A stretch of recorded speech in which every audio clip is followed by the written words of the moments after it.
what is that make you feel happy? Well, right off the bat, I don't optimize for subjective well-being. I do that more for the audience. That's never been a goal of mine. I think when I was 19 or 20, I said, fuck happiness, and I've pretty much stuck with that. There's two concepts I'll bring up on this. So one is people who want to be happy treat it like, I want to eat so good, I'm never hungry again. Or I want to sleep so well, I never need to sleep again. But I think happiness is much more like that than it is this achievement thing that you like check a box off. It doesn't really work that way. Secondly, I think that all the people that I know who obsess about happiness are the least happy people. Outwardly, sure, but they're the ones who are like committing suicide. I worry about that because that's a goal that by having it as a goal, it automatically sits outside of you, which means there's space between you and the goal, which means you're not actually happy. My goal is to be happy, which means you aren't right now. So I have made meaning, which is ironic because I don't find things inherently meaningful, but I have found meaningful work as I deem meaningful to be the thing that I derive the most joy from. And so I have it broken down to a more tactical level, which is what days have I enjoyed and looked back on and been proud of myself for that day. And over probably a 3 or 4 year period, I just looked at the good days and the bad days. And I looked at what the good days had in common and looked at what the bad days had in common. I've just over time minimized the things that happen on the bad days and maximized the things that happen on the good days. Even to big investments. I am much happier when I work out. Rather, not even much happier when I work out. When I look back on my day, this was a good day, almost always has a workout in it. And usually with people I like.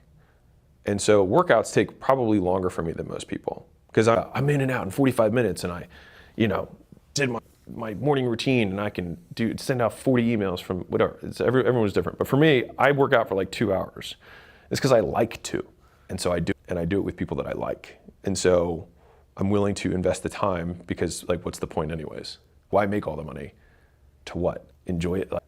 I enjoy doing that, so I do that every day. I like writing, so I write for 4 to 6 hours a day. And those are probably the two biggest activities that I do. And if I can write with somebody that I like, then I do something I like with people I like. And I think that that's probably been the single simplest formula, is doing things you like with people you like.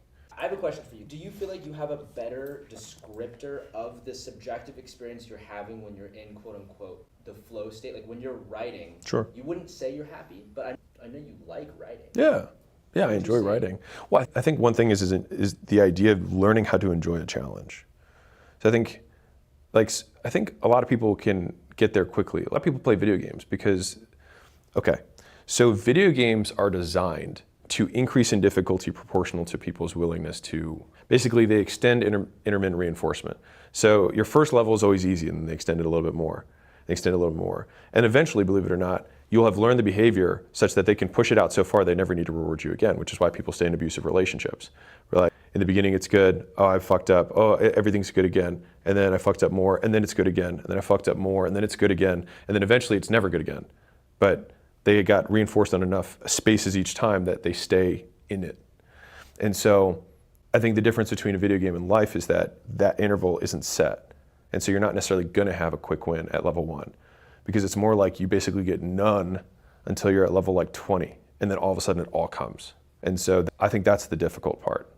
And so I think being willing, I think athletes do particularly well, like college athletes do really well transitioning because they've learned a meta skill, which is that you're going to suck for a long time at something before you become a master at it. And most people don't have any experience mastering anything in life early on. And so they have to learn how to work. And so I think learning to work is the most useful thing that you can do. I mean, I think for me, I love finding input-output equations that equal success of some kind.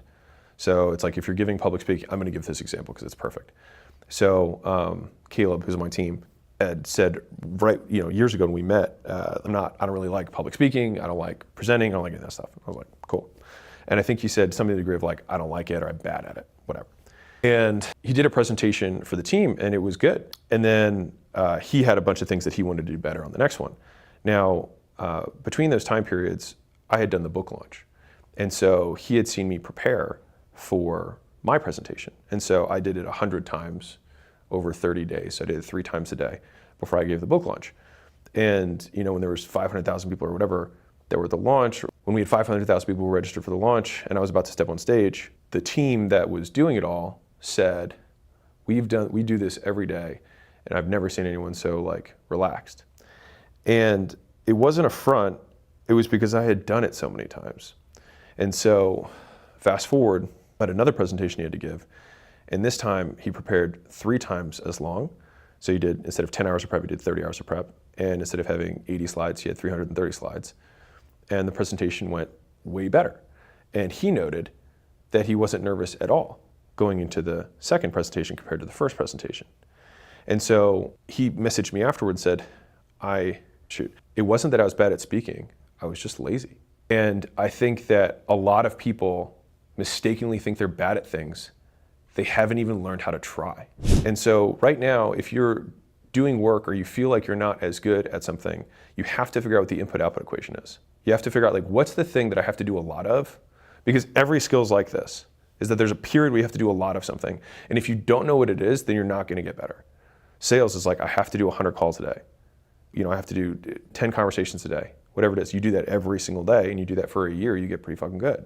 And so you have to learn what that input-output equation is so that you can push as much, if it's me, once I know it, then I just jam as much input as I possibly can into that thing. And then that's where the whole quote that went viral was, confidence doesn't come from shouting affirmations in the mirror, but by having a stack of undeniable proof that you are who you say you are. Outwork your self-doubt. And so like you become confident by giving yourself the stack of evidence. The 100 times I went over the presentation, I felt confident going into that because I had a stack of proof that I'd already done it perfectly the last 20 times in a row that I'd done it. So why would 21 be different? And if you've had 1,000 sales calls on your 1,001st, if people are watching, they're like, man, you sound so confident. It's just how it is. It's not like I'm confident. I know what's going to happen next. And so I prefer to think about it, do it so many times you get bored of doing it. And like, that's when you'll look confident to everyone on the outside because you'll have no emotional affect to the outcome because you'll have recognized the patterns so many times that there's nothing that's going to surprise you. And I think that most people just don't know how to work that hard. There is no way that anyone will know how hard I've worked on the books. They just imagine that there's a reason that they're all-time bestsellers for each of the categories they're in. And still, they're like, it's because you're following. It's like, no, you know why I know that? Look at every other fucking person who has a following and their books don't fucking sell, even though they have a big following. They launch it and then they stop selling. Why? Because the book sucked. They had a ghostwriter, they voiced it in, whatever. Everything that you are not willing to sacrifice to be the best, the person who's best in the world is willing to and already has sacrificed. And so I'm not saying good or bad, do whatever you want. But if you want to be number one, and a lot of people say, I want to be the best. It's like, no, you don't. You want to be better, and you can be really good. You can be really good and not sacrifice plenty of things. But if you want to be the best, then you just have to assume that the best person in the world has the genetic predisposition, has all the environmental views aligned with their ultimate goal, and is willing to give up everything that is not achieving that goal. And if you're not in that boat, then you're not going to be the best. People just like saying because it makes it feel good, but it's false. And so in terms of aligning the environment, if you know what the input-output equation, so for me, it's writing right now is the season that I'm in because writing kind of is the pillar of everything else we do, content-wise, internal, the books, everything comes from me taking time to write because I organize my thoughts better that way, not because I've become skilled at writing. So it's the best way, it's the most succinct way that I can communicate. And so there's a reason that the first 6 hours of my day, when I'm freshest, most well-rested, I have no meetings, and I have only one thing that I do, which is write. Yeah, so a really fun thought exercise for somebody who's just like, all of this is like, wow, that's so much work. I'm not really prepared for that. Well, I'll walk you through what it looks like at a micro example.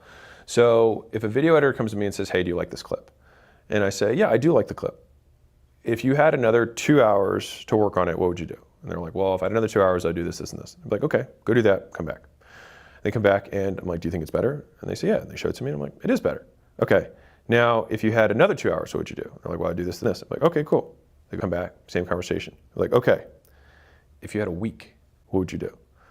Well, then they're like, well, shoot, I would probably scrap this whole style overall and I'd actually make a totally new framework for how I'd approach the video. And I'd want to come at it from this angle altogether. It would just take, a lot more work, but I think it would still make a better outcome. It's like, okay.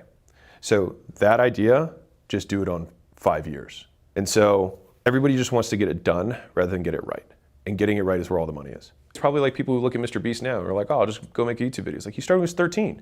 And he's been spending more than 6 hours a day trying to make videos since then. And so there's just like so much depth of knowledge that you can get that just takes time.